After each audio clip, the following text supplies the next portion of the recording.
Hello everyone, welcome to लचपीशियस। दोस्तों, ये वीडियो स्पेशली राज्यपाल पर है। इस वीडियो में राज्यपाल से संबंधित सभी संभावित महत्वपूर्ण प्रश्नों को संकलित किया गया है।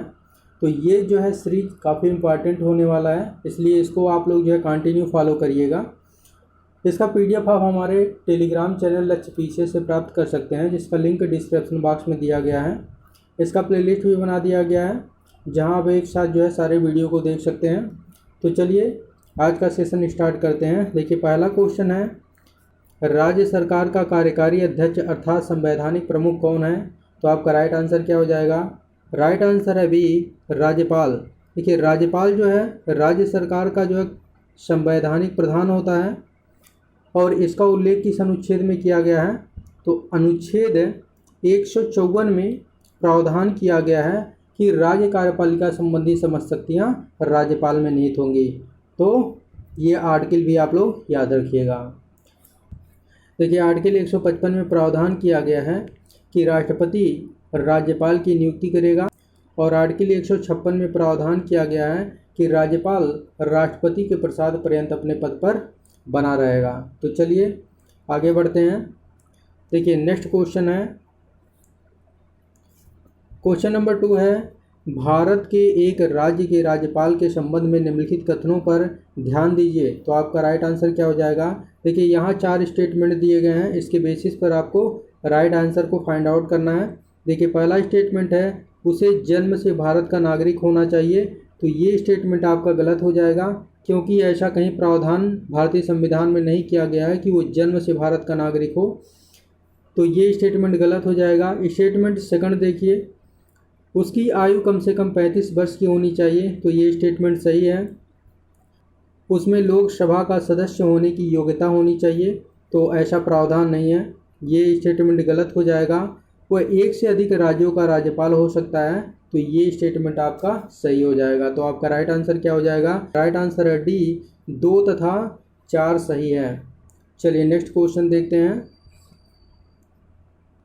देखिए, क्वेश्चन नंबर 3 है, भारतीय संविधान में निम्नलिखित में से कौन सा एक अनुच्छेद भारत में राज्य के एक राज्यपाल के रूप में एक व्यक्ति की नियुक्ति के लिए योग्यता निर्धारित करता है? मतलब राज्यपाल के उम्मीदवार की योग्यता क्या होनी चाहिए, इसका निर्धारण किस अनुच्छेद में किया गया है? तो आपका राइट आंसर क्या हो जाएगा? राइट आंसर है बी, अनुच्छेद 57। अनुच्छेद 57 में जो है राष्ट्रपति के उम्मीदवार की योग्यता का निर्धारण किया गया है। अनुच्छेद 56 की बात करें तो अनुच्छेद 56 में प्रावधान किया गया है कि राज्यपाल राष्ट्रपति के प्रसाद पर्यंत अपने पद पर बना रहेगा। और अनुच्छेद 59 की बात करें तो अनुच्छेद 59 में राज्यपाल के शपथ संबंधी प्रावधान किए गए हैं। शपथ संबंधी प्रावधान किए गए हैं। चलिए नेक्स्ट क्वेश्चन देखते हैं। देखिए, क्वेश्चन नंबर 4 है, राज्यपाल को शपथ कौन दिलाता है? तो आपका राइट आंसर क्या हो जाएगा?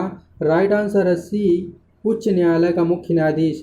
देखिए, संबंधित राज्य के उच्च न्यायालय का मुख्य न्यायाधीश राज्यपाल को शपथ दिलाता है और इसका जो है प्रावधान किस अनुच्छेद में किया गया है? तो अनुच्छेद 159 में प्रावधान किया गया है कि उच्च न्यायालय का मुख्य न्यायाधीश राज्यपाल को शपथ दिलाएगा। चलिए नेक्स्ट क्वेश्चन देखते हैं।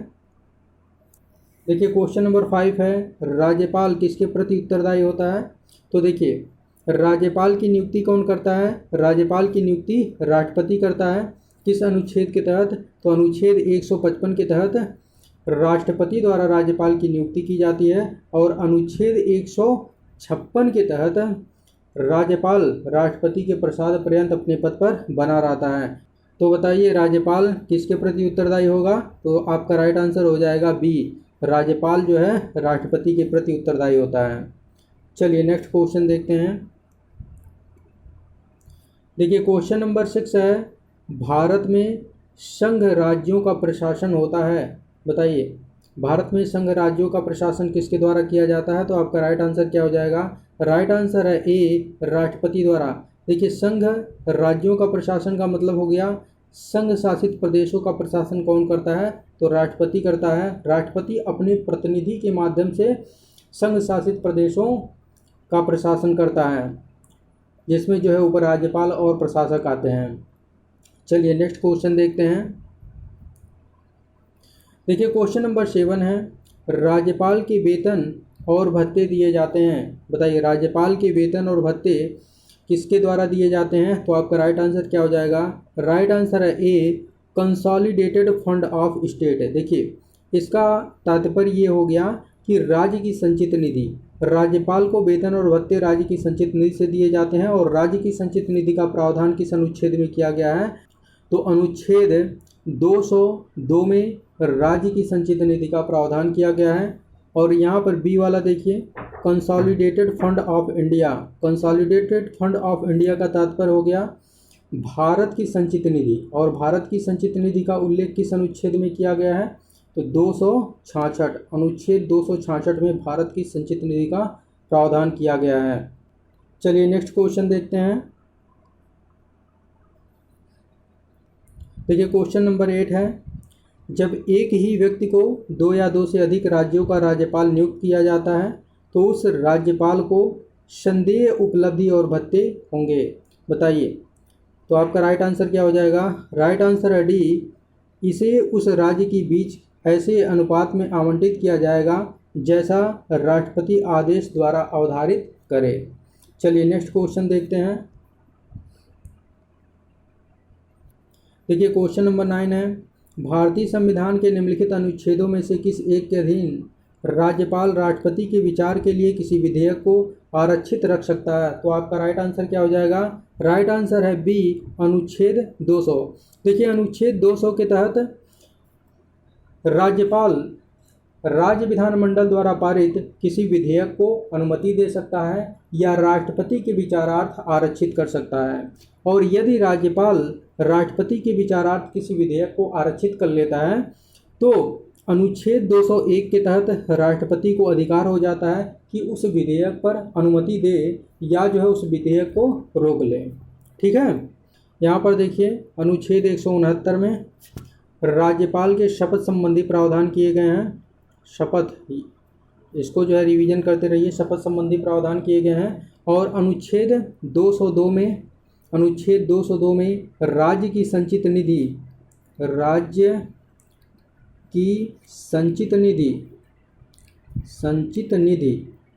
का प्रावधान किया गया है। और अनुच्छेद 266 में भारत की संचित निधि का प्रावधान किया गया है।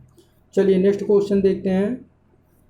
देखिए क्वेश्चन नंबर 10 है, भारतीय संविधान के निम्नलिखित में से कौन सा अनुच्छेद राज्यपाल को अध्यादेश जारी करने की शक्ति प्रदान करता है? तो आपका राइट आंसर क्या हो जाएगा? राइट आंसर है सी, अनुच्छेद 213। अनुच्छेद 213 के तहत राज्यपाल को अध्यादेश जारी करने की शक्ति प्राप्त है।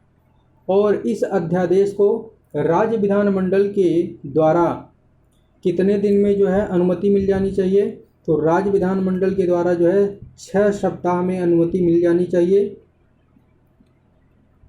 यदि जो है राज्य विधानमंडल के द्वारा 6 सप्ताह में अनुमति नहीं मिलती है तो ये जो है अध्यादेश प्रभावहीन हो जाता है। देखिए राष्ट्रपति की बात करें तो राष्ट्रपति को अनुच्छेद 123 के तहत अध्यादेश जारी करने का अधिकार प्राप्त है। और अनुच्छेद 202 में राज्य की संचित निधि का प्रावधान किया गया है। अनुच्छेद 266 में भारत की संचित निधि का प्रावधान किया गया है। चलिए नेक्स्ट क्वेश्चन देखते हैं। देखिए क्वेश्चन नंबर 11 है, किस राज्य के राज्यपाल द्वारा जारी ऑर्डिनेंस का अनुमोदन होना आवश्यक है? तो आपका राइट आंसर क्या हो जाएगा? राइट आंसर है राज्य की विधायिका द्वारा। राज्य की विधायिका द्वारा कितने दिन के अंदर अध्यादेश का अनुमोदन होना आवश्यक है? 6 सप्ताह के अंदर। चलिए नेक्स्ट क्वेश्चन देखते हैं। देखिए क्वेश्चन नंबर 12 है, निम्नलिखित में से किसकी नियुक्ति राज्य का राज्यपाल नहीं करता है? तो आपका राइट आंसर क्या हो जाएगा? राइट आंसर है सी, उच्च न्यायालय के न्यायाधीश। उच्च न्यायालय के न्यायाधीश की नियुक्ति कौन करता है? तो अनुच्छेद 217 के तहत उच्च न्यायालय के न्यायाधीशों की नियुक्ति कौन करता है? राष्ट्रपति करता है। कौन करता है? राष्ट्रपति, ना कि जो है राज्यपाल, राष्ट्रपति करता है। चलिए नेक्स्ट क्वेश्चन देखते हैं। क्वेश्चन नंबर 13 है, राज्यपाल को क्षमादान की शक्ति किस अनुच्छेद के तहत प्राप्त है? तो आपका राइट आंसर क्या हो जाएगा? राइट आंसर है सी, अनुच्छेद 161 के तहत। अनुच्छेद 123 में क्या है? अनुच्छेद 123 के तहत राष्ट्रपति को अध्यादेश जारी करने की अधिकार प्राप्त है। और अनुच्छेद 202 में क्या है? अनुच्छेद 202 में राज्य की संचित निधि का प्रावधान किया गया है। अनुच्छेद 266 में भारत की संचित निधि का प्रावधान किया गया है। चलिए नेक्स्ट क्वेश्चन देखते हैं। देखिए क्वेश्चन नंबर 14 है, भारत के संविधान में निम्नलिखित में से किसके विरुद्ध अभियोग चलाने का प्रावधान नहीं है? तो आपका राइट आंसर क्या हो जाएगा? राइट आंसर है बी, राज्य के राज्यपाल के विरुद्ध। देखिए राज्य के राज्यपाल के विरुद्ध अभियोग चलाने का प्रावधान इसलिए नहीं है क्योंकि राज्य का राज्यपाल राष्ट्रपति के प्रसाद पर्यंत अपने पद पर बना रहता है। तो यदि राज्य का राज्यपाल किसी भी प्रकार से संवैधानिक प्रावधानों का उल्लंघन करता है तो राष्ट्रपति जब चाहे इसे अपने पद से हटा सकता है। बाकी राष्ट्रपति के विरुद्ध, भारत के मुख्य न्यायाधीश के विरुद्ध, भारत के उपराष्ट्रपति के विरुद्ध अभियोग चलाने का प्रावधान है। तो आपका राइट आंसर बी हो जाएगा। चलिए नेक्स्ट क्वेश्चन देखते हैं। देखिए क्वेश्चन नंबर 15 है, भारत में किसी राज्य की राज्यपाल बनने वाली पहली महिला। बताइए भारत में किसी राज्य की राज्यपाल बनने वाली पहली महिला कौन थी? तो आपका राइट आंसर क्या हो जाएगा? राइट आंसर है सी, सरोजनी नायडू। बताइए किस राज्य की राज्यपाल थी? अपने उत्तर प्रदेश यूपी की राज्यपाल थी। चलिए नेक्स्ट क्वेश्चन देखते हैं। देखिए क्वेश्चन नंबर 16 है, 13 फरवरी को राष्ट्रीय महिला दिवस मनाया जाता है। बताइए किसकी स्मृति में मनाया जाता है? तो आपका राइट आंसर क्या हो जाएगा? राइट आंसर है सी, सरोजनी नायडू। सरोजनी नायडू की स्मृति में 13 फरवरी को प्रतिवर्ष राष्ट्रीय महिला दिवस मनाया जाता है। आप लोग कमेंट बॉक्स में बताइए कि अंतर्राष्ट्रीय महिला दिवस कब मनाया जाता है। चलिए नेक्स्ट क्वेश्चन देखते हैं। क्वेश्चन नंबर 17 है, राज्यपाल अपना त्यागपत्र किसे देता है? बताइए राज्यपाल अपना त्यागपत्र किसे सौंपता है? तो आपका राइट आंसर क्या हो जाएगा? राइट आंसर है ए, राष्ट्रपति को। देखिए राष्ट्रपति राज्यपाल की नियुक्ति करता है और राज्यपाल राष्ट्रपति के प्रसाद पर्यंत अपने पद पर बना रहता है, इसलिए राष्ट्रपति को ही राज्यपाल अपना त्यागपत्र सौंपता है। तो आपका राइट आंसर ए हो जाएगा। चलिए नेक्स्ट क्वेश्चन देखते हैं। देखिए क्वेश्चन नंबर 18 है, संघ राज्य क्षेत्र दिल्ली के मुख्य न्यायाधीश की नियुक्ति कौन करता है? तो आपका राइट आंसर क्या हो जाएगा? राइट आंसर है सी, राष्ट्रपति। ऐसा क्यों होता है? क्योंकि संघ राज्य क्षेत्र का प्रशासक कौन है? राष्ट्रपति है, इसलिए जो है मुख्यमंत्री की नियुक्ति करने का अधिकार राष्ट्रपति के पास है। चलिए नेक्स्ट क्वेश्चन देखते हैं। देखिए क्वेश्चन नंबर 19 है, राज्यपाल राज्य परिषद के कुल सदस्यों के कितने भाग को मनोनीत करता है? तो आपका राइट आंसर क्या हो जाएगा? राइट आंसर है डी, 1/6 भाग को। चलिए नेक्स्ट क्वेश्चन देखते हैं। देखिए क्वेश्चन नंबर 20 है, महाधिवक्ता अर्थात जो है एडवोकेट जनरल का उल्लेख किस अनुच्छेद में किया गया है? तो आपका राइट आंसर क्या हो जाएगा? राइट आंसर है सी, अनुच्छेद 165 में। अनुच्छेद 165 में महाधिवक्ता का जो है उल्लेख किया गया है। और अनुच्छेद 156 में किसका प्रावधान किया गया है? अनुच्छेद 156 में कहा गया है कि राज्यपाल राष्ट्रपति के प्रसाद पर्यंत अपने पद पर बना रहेगा। अनुच्छेद 57 में राज्यपाल की योग्यता का प्रावधान किया गया है। तो ये सभी जो है अनुच्छेद आप लोग याद रखिएगा। इसको मैंने बार बार जो है आप लोगों को इसलिए रिवीजन करवाया है ताकि आप लोग भूलें ना। इसको 1 से 2 बार और देख लीजिएगा ताकि जो है कंठस्थ हो जाए। और इसका PDF आप हमारे टेलीग्राम चैनल लक्ष्यपीसीएस से प्राप्त कर सकते हैं, जिसका लिंक डिस्क्रिप्शन बॉक्स में दिया गया है। तो चलिए मिलते हैं नेक्स्ट वीडियो में, तब तक के लिए जय हिंद जय भारत।